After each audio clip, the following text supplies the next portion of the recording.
Primeiro de tudo, é muito, muito bom, é muito prazeroso poder estar aqui voltando, fazendo as aulas com vocês, tá? Eu passei a parte da pandemia fazendo semanalmente aulas extremamente densas, de 1 hora ou mais. Foi uma experiência super interessante. Fizemos aulas para 98 países, foram quase 4.000 pessoas assistindo. Então, foi uma experiência assim, incrível, né? E tudo em português, que foi o mais chamou a atenção na época. Hoje eu vou voltar vou começar uma aula numa sessão que a gente faz toda semana aqui na clínica, que é uma sessão chamada OC Terça. O objetivo dessa sessão é trazer novidades, biomarcadores relacionados com o OCT, principalmente o OCT estrutural, enfim, eventualmente a gente põe alguma coisa do OCT Angiography, mas a ideia é trazer biomarcadores. Hoje você tropeça em um OCT em cada esquina pelo Brasil, e se vocês aprenderem a usar o OCT e extrair o máximo de informação deles, vocês vão cuidar de muita, muita gente e, enfim, todo mundo vai ficar mais feliz. Eu vou falar hoje sobre PAN e AMN, são alguns dos meus conflitos de interesse, mas antes de começar a falar sobre PAN e AMN, que são achados do OCT, que a gente viu no OCT Basecamp principalmente, eu vou começar com alguns conceitos básicos e vocês fiquem à vontade para interromper e perguntar, tá bom? Quando a gente olha a retina de frente aqui, tá? Ou, como a gente fala, anface, né, que é olhar de frente, a gente vê o nervo, a mácula, vocês aprendem isso, né? Nervo, a mácula, caroço vascular. Aí você pergunta para o residente, ele sempre faz meios transparentes, disco óptico, corado, né? Bom, hoje a gente vai falar de OCT,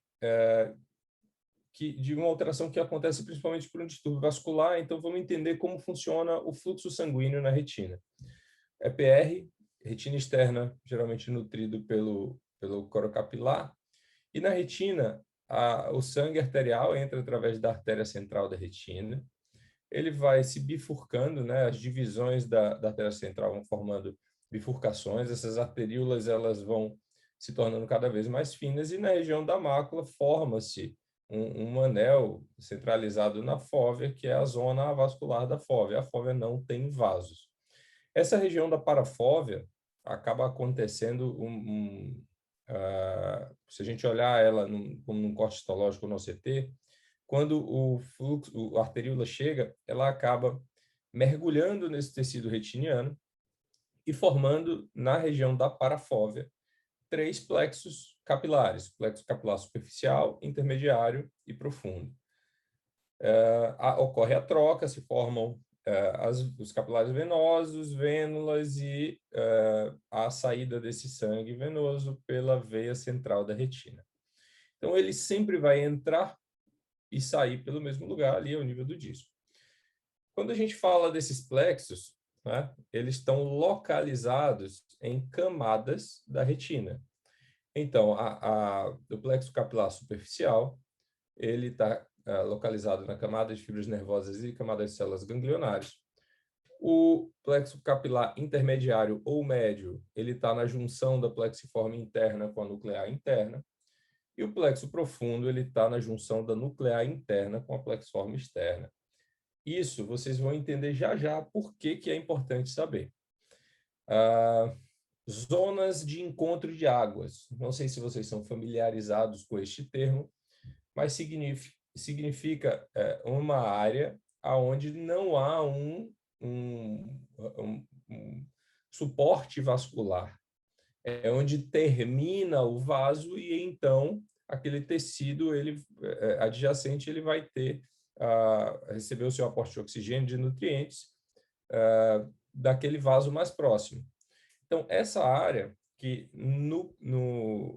na imagem anface aparece como essa região temporal, a fóvea, e na imagem estrutural, histológica, seria as camadas nuclear externa até os fotorreceptores. Essas áreas são áreas que chegam menos oxigênio do que nas outras áreas da retina. E nesse caso específico, a gente está falando de uma área que tem um alto consumo de oxigênio, são fotorreceptores. Então, você tem um consumo aumentado de oxigênio numa área de encontro de águas, e isso faz com que essa área seja uma área de risco. Aqui é uma outra incidência, tentando mostrar para vocês, fazer isso mais claro. Isso é importante que vocês entendam para entender o resto da aula inteira. Essa seria uma imagem mais ou menos 3D, enfim, com alguma noção de profundidade, do que é ou da onde é essa área de encontro de águas. Essa área que tem um alto consumo de oxigênio e o risco ou a fragilidade de não ter um suporte vascular direto, direcionado, específico para ali, tá bom? Então, vamos lá. A neuroretinopatia macular aguda, AMN, como a gente chama. A primeira descrição foi de 1975, com queixas de baixa da acuidade visual transitória ou permanente, etiologia interrogada, e aí surgiam os fatores de risco. Febre, aí gripe, enterite, infecção de via aérea superior, uso de contraceptivo, hipotensão, choque, medicação, enfim, uma série de fatores de riscos identificáveis favorecendo essa alteração. E em 2013, já com o advento do ACT, Sarraf e colaboradores descreveram a maculopatia média paracentral aguda, ou PAN, como um achado de OCT, e eles descreveram como uma variação da AMN. E nesse paper eles chamam de AMN tipo 1 e tipo 2, de acordo com a área acometida. Calma que eu vou chegar lá na área acometida, então não precisam ficar na dúvida agora. E aí, em 2021, saiu um paper super interessante no American Journal, trazendo novas considerações sobre uma fisiopatologia comum, né? Enfim, trazendo um racional sobre aquilo tudo que já tinha sido visto. Então, dividindo as condições, as doenças, né, MN e a PAN, que a gente joga tudo no mesmo pacote ali, as duas são causadas por um dano vascular. No caso da MN, você tem os fatores de risco, que eu já listei alguns. No caso da PAN, geralmente está relacionado com uma redução da pressão de perfusão, ou o aumento da saturação de oxigênio, ou o aumento do consumo de oxigênio. E isso pode estar acontecendo, e o aumento do consumo de oxigênio, isso pode estar acontecendo por uma série de fatores, né? Estase, redução do fluxo, enfim, aumento do consumo, e aí a causa mesmo, ela vai ser uma alteração vascular, causando uma redução do oxigênio. Então, a gente vai para um racional, tá? Falei para vocês dos 3 plexos na parafóvea, o superficial, intermediário e profundo. E se a gente pensa, né, o PAN, o achado da PAN, ele é na nuclear interna. O achado da AMN é mais profundo, é na nuclear externa, ali na junção da nuclear perdão, na junção da plexiforme externa com a nuclear externa. E aí, sabendo que essas condições elas estão em planos diferentes e que existem esses plexos isoladamente, o mais racional, né, o que vem na cabeça da gente é o seguinte: se houver a interrupção no plexo específico, vai ter uma doença ou uma alteração específica. Então, se a gente colocar aqui no pacote da aula o DRIL, né, que é a desorganização das camadas internas da retina, biomarcador isquêmico, e, enfim, utilizado na retinopatia diabética, você pensa que o bloqueio daquele plexo superficial ele vai causar um DRIL. Se você tiver um bloqueio do plexo intermediário, vai causar a PAN. E se esse bloqueio, essa alteração do fluxo for no plexo profundo, vai causar AMN. Então, esse é o racional, só que o nosso corpo não funciona como racional, é uma confusão, né? Se você tem uma oclusão, por exemplo, ou um evento num paciente falcêmico, que você tem uma vasoclusão no ramo que está mergulhando ali no tecido, você tem uma alteração em todos os plexos, e aí você vai ter DRIL, PAN, AMN, não necessariamente um está relacionado com o outro, tá? Então, a gente tenta dividir isso de uma forma didática, mas na prática não é separado, né? estou tentando falar da forma mais clara e mais calma possível, para que vocês tenham, para que vocês possam ter o tempo de pensar. Se vocês quiserem fazer alguma pergunta, pedir para repetir, fica à vontade. Manda aí no chat que o Rafael ele fala. Então, os achados do ACT na MN, né? Na fase aguda, uma banda hiperrefletiva ao nível ali da nuclear externa, então, ali na junção da plexiforme externa com a nuclear externa. E o que acontece é que, com o tempo, essa lesão mergulha, ela vai descendo para as camadas mais externas da retina. Uma questão interessante. E, às vezes, a gente pega esse achado, essa alteração do PAN, da MN, perdão, em um estágio mais avançado. E aí você não tem como saber.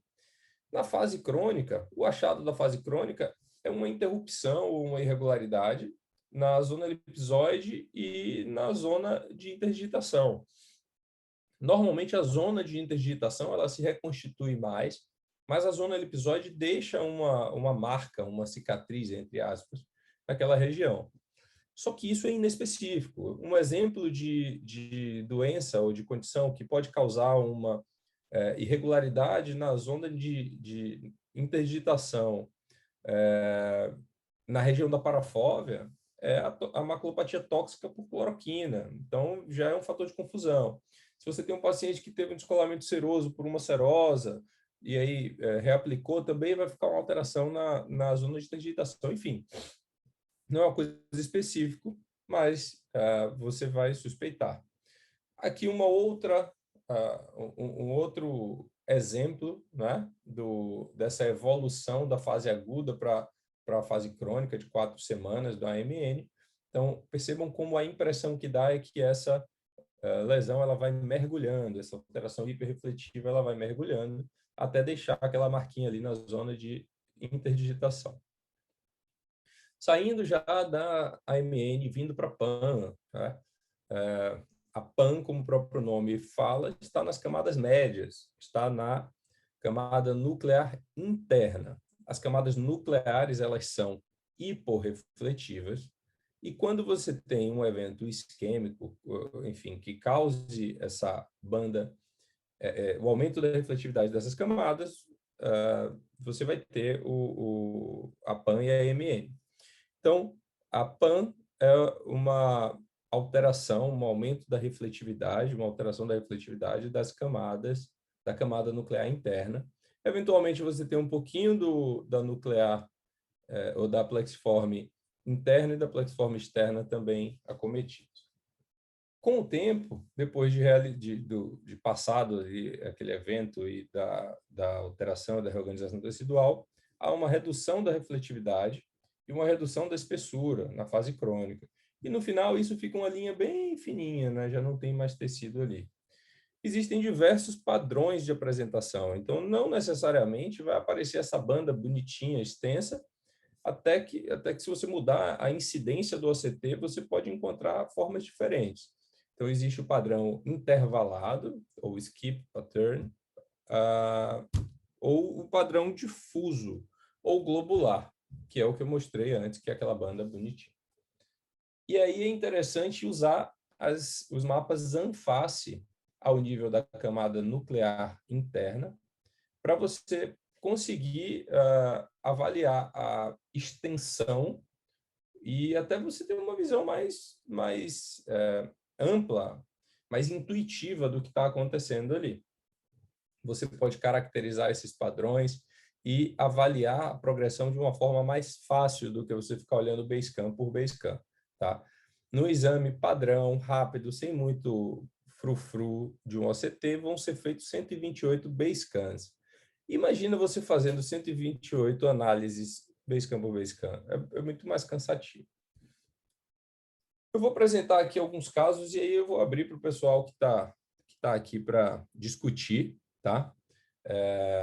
Então, o primeiro caso que eu trago foi uma paciente 2020, acompanhava lá na clínica, tudo bem, já tinha feito cirurgia de catarata, e ela fez uma cirurgia bariátrica, e um tempo depois da cirurgia bariátrica, ela chegou lá com esse aspecto, 20/200. Essas manchas esbranquiçadas em volta dos vasos, elas eram muito discretas. Aqui na imagem, quando eu olho, eu falo assim, poxa, fica até fácil de ver, mas no exame clínico não estava tão fácil de ver. E tinha a dilatação venosa com uma hemorragia discreta na camada de fibras nervosas, me levando a crer que houve um evento oclusivo, um evento oclusivo venoso da veia central e provavelmente reperfundindo, só que essa alteração hemodinâmica fez com que houvesse uma alteração de nutrição, de suporte de oxigênio para aquela região. A Anjo não mostrava vazamento, um aspecto bom dos vasos capilares, já havia uma recirculação, o disco um pouquinho mais quente no final, mas nada de absurdo, e está aí o OCT. O mais legal desse caso, né, que aqui agora, depois que eu mostrei, vocês veem essa banda hiperrefletiva, não tem como não ver. Mas o mais legal desse caso são os mapas quantitativos. Percebam como aqui, né, tanto no mapa do ETDRS quanto no mapa de espessura e temperatura, o padrão está normal quando comparado com o banco de dados normativo. Então, se a pessoa não está atenta para aquela banda hiperrefletiva, para a queixa do paciente, e não analisa direito esse exame, ele é laudado como normal, e eu já vi alguns assim. Só que o que é que acontece? O tempo vai passando, aquela região ela vai atenuando, a camada nuclear interna, e você começa a ter uma redução da espessura difusa, polpa fóvea, fóvea não tem nuclear interna, e você tem, principalmente na região paracentral, essa marcada redução de espessura quando comparada com o banco de dados normativo do aparelho. Aqui um outro caso também com uma oclusão iminente, ou com uma oclusão que depois, oclusão venosa iminente, ou que depois reperfundiu, e que também no anface dá para perceber essas alterações, né, quando você coloca no nível da nuclear interna. E aí, olhando o Basecamp, perceba que não existe apenas a PAN, mas tem também a MN. A hiperrefletividade ela já está nas camadas mais profundas também. Então, aqui é um caso de PAN e AMN combinadas. Provavelmente houve uma alteração mais grave, mais severa de fluxo sanguíneo e aporte nutricional nesse caso. Após 28 dias, o afinamento da nuclear interna e da zona de interdigitação. Terceiro caso, um caso de oclusão venosa aí, bem característica, com tortuosidade vascular, hemorragias em todos os quadrantes. E esse caso apresentava uma hiperrefletividade em todas as camadas da retina. Ô, Todas. Ricardo. Fala, Rosa. Beleza? Boa noite, pessoal. Desculpa te interromper, só para fazer um comentário no caso anterior. Eu não sei se eu concordo totalmente, assim, conceitualmente, né? Não pelo achado da tomografia. O PAN é um achado tomográfico. O AMN, isso tem uma grande confusão, né? Então, aí já fizeram AMN tipo 1, tipo 2, como você explicou antes, né? Mas a AMN é uma doença. Entendo. Alô? Acho que o Osman caiu. Já já ele volta. A tomografia. E Rosa, tem um achado de... Oi. Caiu aqui, cara. Eu fiquei sem te ouvir. Não sei se foi todo mundo. Não, Tá me caiu ouvindo mesmo. agora? Interrompeu. Você estava falando que a MN é uma doença.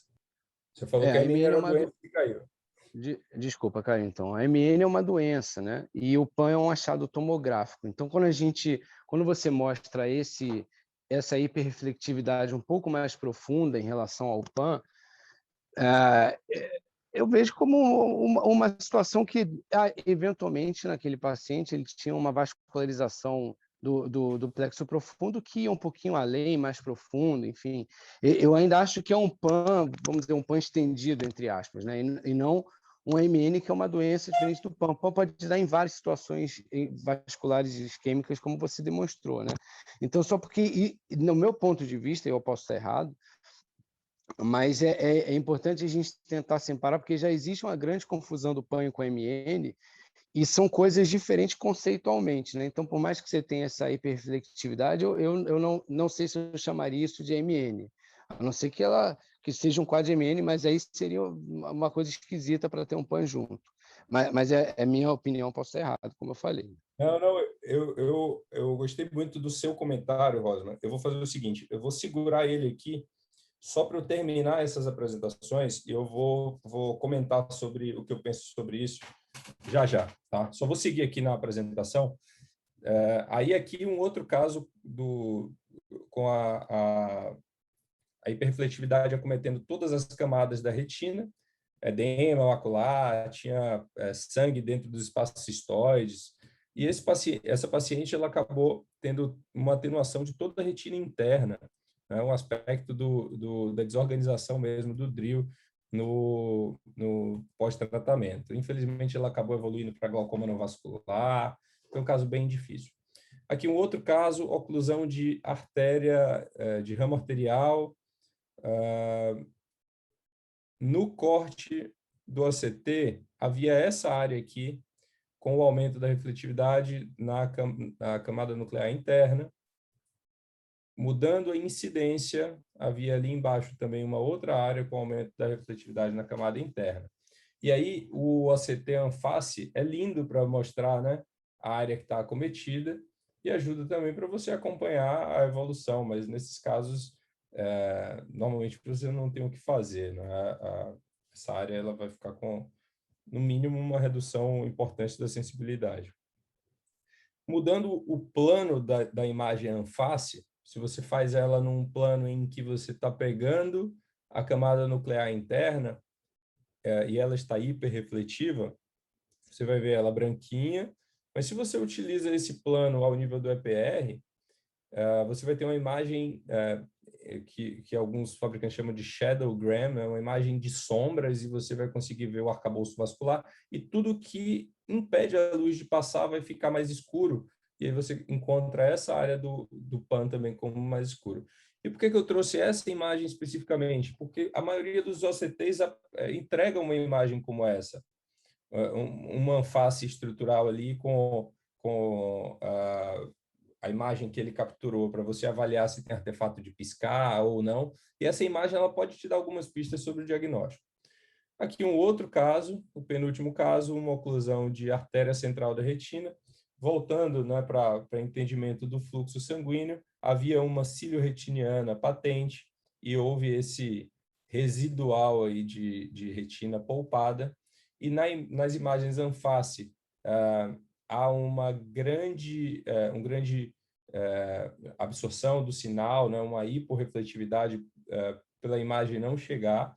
Quando a gente chega ao nível da nuclear interna, a gente tem a área normalzinha aqui e o resto da retina toda com a refletividade um pouco aumentada, não tão marcada por conta da própria opacidade que a retina se torna. A separação da área perfundida e não perfundida da retina, ela deixa uma marcada diferença. E olhando com cuidado, a gente encontra aqui áreas de PAN e AMN, ou seja, hiperrefletividade na camada nuclear interna e na camada nuclear externa no mesmo paciente. O último caso esse, Ricardo, não é penúltimo, uma paciente que acabou evoluindo com um PAN num pós-operatório de catarata. Aqui a banda hiperrefletiva já havia algum tempo, então existe uma redução da espessura já aqui, não foi uma coisa que a gente não pegou no evento agudo, mas a imagem anface, ela marcava bem, né, as alterações hiperrefletivas. Então ficava fácil de encontrar as áreas que estavam com o PAN e as áreas que estavam preservadas ou parcialmente preservadas. E aí fica mais fácil de você acompanhar, olhar, enfim, comparar com o Basecamp. Essa é a imagem anface ao nível da nuclear interna. A microperimetria, nesses casos, vai mostrar uma redução da sensibilidade, às vezes até um escotoma absoluto nessas áreas. Então, aqui dessa paciente. Então, aqui é uma microperimetria pegando 20 graus centrais, e aqui a gente já vai para 8 graus centrais, com um estímulo mais fino, e quando a gente vai analisar, existem inúmeros pontos onde tem esse zero circulado de escotomas absolutos correspondentes a essas áreas de aumento da refletividade da nuclear interna. O último caso, eu não podia deixar de trazer um caso de falciforme para cá. Minha linha de pesquisa foi tema da minha dissertação de mestrado, e eu sempre... Aqui tem muito, né, em Salvador. Então, aqui aqueles achados de livro, né, hemorragia em salmon PET, e aqui uma mancha esbranquiçada na região da mácula, né? Quando faz a anjo, dá para encontrar os pontos de vasoclusão aqui pela hemácia falcêmica mesmo, empalada ali, entupido o vaso, e aí você faz uma alteração mecânica e gera a supressão do aporte de oxigênio, de nutrientes. O ACT apresenta a banda hiperrefletiva, que descreve, que caracteriza o PAN. E aqui foram 2 anos depois daquele evento, aqui já é o ACT no nosso protocolo de pesquisa, Rosman, que é o ACT, desculpa, a microperimetria no nosso protocolo, né, um mapa personalizado que criamos para estudar os pacientes com falciforme. Rosman, que é o especialista em microperimetria, depois vai fazer as críticas dele. E toda essa região aqui, vermelha, é uma área de escotoma absoluto, que corresponde àquela área de vasoclusão. Então, assim, trazendo os take-home, né, tanto a MN quanto a PAN, e aí eu extrapolo para o DRIO um pouquinho, tem uma provável etiologia vascular. As imagens anface são úteis nesse caso, e às vezes você não precisa ir lá no aparelho, pega a imagem anface que veio do seu aparelho para você analisar se teve algum artefato e passa o olho nela, que ajuda. O tratamento é direcionado para a condição de base, mas, enfim, não existe um tratamento específico e instalada aquela alteração, geralmente a sensibilidade da região ela vai ser bem comprometida, né? O prognóstico ele vai variar, né, de acordo com essa reperfusão, mas tende a ser, quando chega para a gente, tende a ser ruim. E lembrar das características de fase aguda e fase crônica.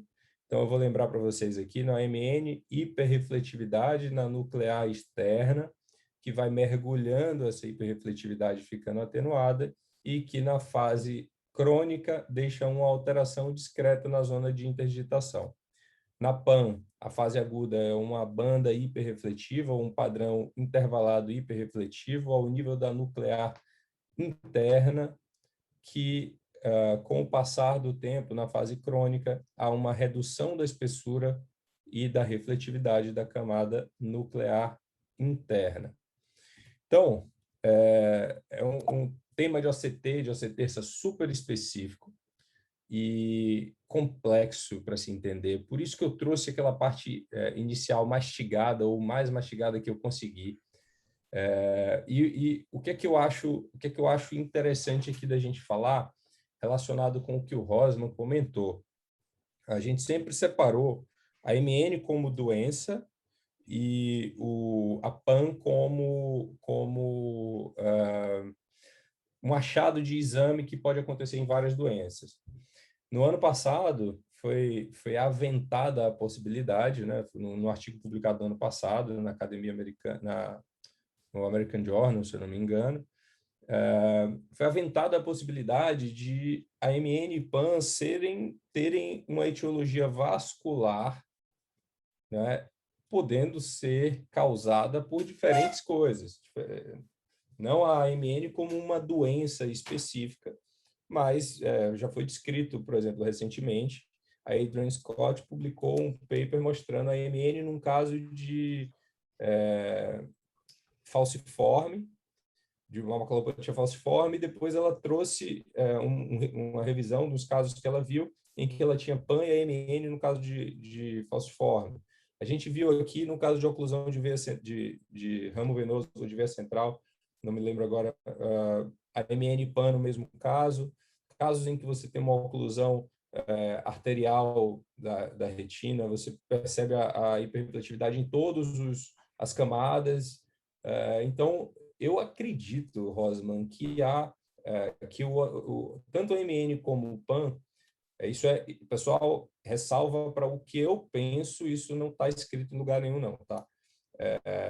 Eu acredito que a MN, PAN e DRIL têm uma causa, uma etiologia vascular, que não necessariamente elas são doenças, mas são achados que podem estar relacionados a diferentes doenças.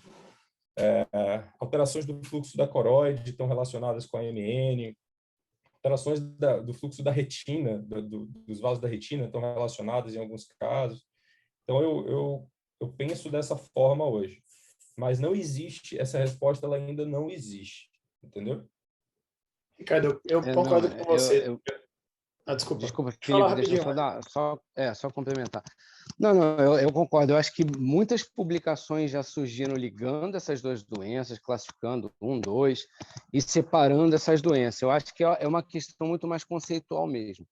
Mas, no meu ponto de vista, eu colocaria a Emília. Eu vi recentemente a irmã de um oftalmologista, inclusive, teve um quadro gripal, enfim. Eu colocaria muito mais. A MN tem a típica, né? Fica como se fosse uma seta apontada para a fóvea, tem um formato específico. Enfim, eu colocaria mais a MN dentro de um grupo de maculopatia inflamatória, como a maculopatia unilateral, exemplo, do que de um grupo de doenças isquêmicas profundas. Mas é uma questão conceitual mesmo, né? Eu não acho que é uma resposta que ninguém tem, se é a isquemia da coróide, da corocapilar, ou se é uma coisa que vai estar ligada com o PAN de alguma forma, enfim, associada. É uma resposta que ninguém tem, as pessoas ficam teorizando e não acredito que a gente vai ter essa resposta de forma tão fácil, né? Mas eu entendo que é uma questão conceitual mesmo. A doença foi descrita, Rosa, em Rapidinho. 75, uma época que você nem sonhava na possibilidade de examinar um OCT, né? Então, assim, eu acho que esse quadro típico descrito lá atrás da MN, de uma alteração relacionada a sei lá, influenza, uma enterite, alguma coisa desse tipo, não tinha muita explicação, acharam explicação clínica como um quadro inflamatório. Mas eu acho que o achado, hoje em dia, vendo o que ela causa no OCT, ela é linkada a várias alterações vasculares sistêmicas, e eu acho que pode fazer parte do mesmo espectro, sim, né? É uma resposta que a gente não tem, mas que faz todo sentido dependendo do nível de qual plexo vascular que foi acometido, ela ter uma alteração no OCT mais parecida com a MN ou com a PAN. Mas deixa eu falar como uma é que você coisa aqui. explicaria... Desculpa, Fale. serve para o Ricardo também. Como é que vocês explicariam isso de forma vascular se naquela região da nuclear externa não tem vaso, né? Se ela é nutrida pela corocapilar? Vocês podem falar que é Não. uma... Eu vou voltar aqui, ó, Rosman. Eu vou voltar aqui. É o plexo. O seguinte, o plexo profundo, ele está entre a nuclear interna e a plexiforme interna na região da parafóvea. Então, existe algum grau de nutrição das camadas. Aí existe existe um questionamento do seguinte: será que esse achado de AMN não é uma hiperpletividade na camada de fibras de Henle? Entendeu? Então, por quê? Porque esse plexo profundo na parafóvea, ele está entre a nuclear interna e a plexiforme interna. Perdão, entre a nuclear interna e a plexiforme externa. E acredita-se que nesse plano há algum grau de nutrição para essa região, que aqui a gente sabe que é onde tem a concentração maior de fibras de Henle. Mas deixa eu só seguir para Sim, mas e na nuclear Então, externa? E nos fotoreceptores nucleares externos? É isso que eu estou falando. ó, Aí onde você está apontando. Zona de encontro de águas. Essa área aqui é aquela zona de ninguém. Você não vai dizer que é só a corocapilar que nutre aqui, porque ó, a corocapilar está aqui. O plexo profundo está aqui. Está mais perto do plexo profundo. Se a gente for pensar em adjacência, está mais próximo. Mas não existe um modelo experimental testado para dizer que é um ou só ou não. Esse paper que eu mostrei aqui, ó, que é esse aqui, que é que ele traz esses novos insights, que é do ano passado, do Sarraf e uma galera, o que eu mais gostei dele é que o Sarraf, em 2013, foi quem descreveu isso como diferente, entendeu? E aí ele traz em 2021 um novo pensamento, tipo, será que não é a mesma coisa? Aí vem uma pergunta que é muito comum, que é a seguinte: tá, mas eu vejo a MN em causa inflamatória, você está me dizendo que ela é causa vascular. Tá, depósito de imunocomplexo fazendo vasoclusão explica. Eu não estou dizendo que é a resposta, mas explica, né? De certa forma explica. Então, assim, é um tema ainda muito a ser estudado. A ideia de trazer uma aula com esse tema, tentando mastigar ao máximo, né? Tentando explicar da fisiopatologia, da fisiologia, da nutrição, como vem no próprio artigo do Sarraf. Ele vai explicando o passo a passo até ele chegar e falar assim, talvez as duas tenham a mesma etiologia, sabe? Talvez, faz sentido ter, não é? Né? Então, isso é o que eu achei mais interessante, assim, de trazer como mensagem para isso. De qualquer forma, vocês que estão jovens, estão mais novos aí, com menos experiência, quando pegarem um OCT, lembrem de olharem não só a estrutura grande, não, a depressão está inteira, não tem nada puxando, não tem membrana, não tem fluido. Olhem a refletividade de cada camada e a integridade. Quem assistiu a aula da semana passada, que teve aquele slide do print, não foi? Que tem como você descrever cada uma dessas alterações.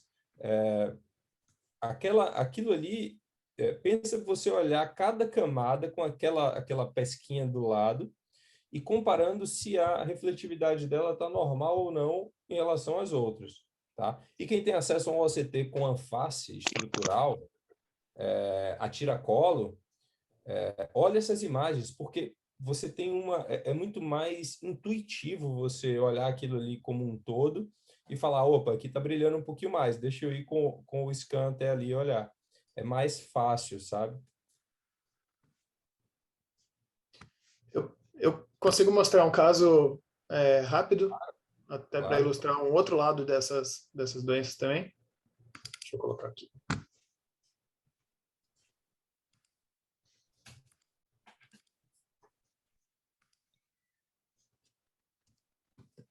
Pessoal, esse é um caso do ano passado de uma senhorinha de 73 anos, que chegou na clínica com a queixa de uma baixa divisão central 2 dias atrás.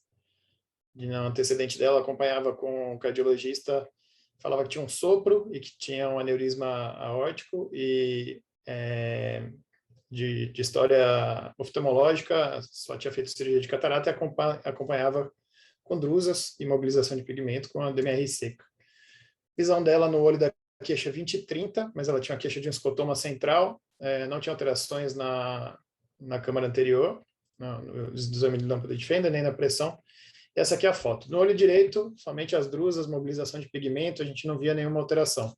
No olho esquerdo, que é o olho da queixa, a gente nota uma área de palidez próximo da região foveal, ali ao redor da região perifoveal superior, e as drusas também. Olhando mais de perto, o paciente tem nesses casos, quando você vê uma palidez, né, ou uma palidez difusa, com mácula em cereja, ou uma palidez setorial, lembrar de sempre procurar, né? Coloca na bio de fundo ou faz uma retinografia e sai procurando os vasos desse paciente para procurar placas de Hollenhorst. E nesse caso você vê que ela tem uma placa de Hollenhorst ali na região da saída do nervo óptico, um local incomum, né? Uma placa amarelinha, provavelmente de colesterol. Normalmente o Hollenhorst para no lugar de bifurcação, mas a dela estava ali. Olhando na retinografia que ela tinha feito 4 meses atrás, não tinha a plaquinha no mesmo lugar. Então, levanta ainda mais a suspeita de uma questão embólica naquela região. Ela chegou com 2 dias de queixa e o OCT dela tinha esses achados. São achados que a gente viu aí na aula do Ricardo, com essa área de hiperrefletividade. No anfase, ela tinha esse que os artigos descrevem como Fern-like, um padrão em Fern-like. Ele pode ser difuso, mais granular, como o Ricardo mostrou naqueles casos onde a isquemia é mais severa, e nos casos mais leves, ele tem esse padrão de Fern, que a tradução é samambaia, onde a área de isquemia ela é mais intensa na região perivenular, porque é a última linha da circulação, né? É onde o sangue demoraria mais, em tese, para chegar. E na região periarterial, ela é poupada. Você vê que o cinzinha aí do anface, ele desenha ao redor da área das arteríolas e das vênulas, fica mais branco, mais hiperreflectivo. Bom, esse paciente, o que fazer no manejo? E aí esse ponto que eu queria falar, que a gente não conversou disso na aula ainda, essa paciente com a placa ali de colesterol, com a placa de Hollenhorst, ela tem que ser urgenciada, tem que ser avaliada com urgência, inclusive os artigos mais recentes mandar para urgência clínica mesmo, para entrar em protocolo de AVC, por exemplo. Fazer investigação clínica com Doppler de carótida, eco transesofágico, se necessário, e fazer o acompanhamento para evitar que ela tenha algo mais grave. Eu fiz isso, mandei a carta, mandei para a urgência, essa paciente foi avaliada, fez os exames todos, começou com anticoagulação. Passado 9 dias, ela voltou para fazer a anjo. É isso que eu queria chamar a atenção também. Não fique demorando a consulta clínica dessa paciente, esperando para fazer a anjo e ver melhor, ou esperando a autorização de, sei lá, um ACT. A anjo não acrescentou muito aí com 9 dias, ela tinha um leve atraso de enchimento. Você vê que não tem uma área de isquemia lá na região macular, claro. E um mês depois, já sem a área de palidez. Essa paciente está 20/20, ela referiu melhora do escotoma dela, ela podia não ter melhorado, mas ela teve uma melhora da visão. E depois, esse ACT está com qualidade um pouquinho pior de imagem aí, mas sobra aquela área de atrofia que a gente vê em tantas doenças vasculares também, às vezes um lado da retina normal e outro lado mais afinado. Em falciforme a gente vê isso, né? A gente vê às vezes até um macular splaying, que é aquela depressão foveal mais atenuada até em criança, né? No falciforme. Então, realmente... E aqui tem um artigo que saiu ano passado também, mostrando a importância disso, mostrando esse padrão do anface na avaliação e chamando atenção para a necessidade de urgenciar esses pacientes que podem estar relacionados a uma oclusão venosa ou arterial.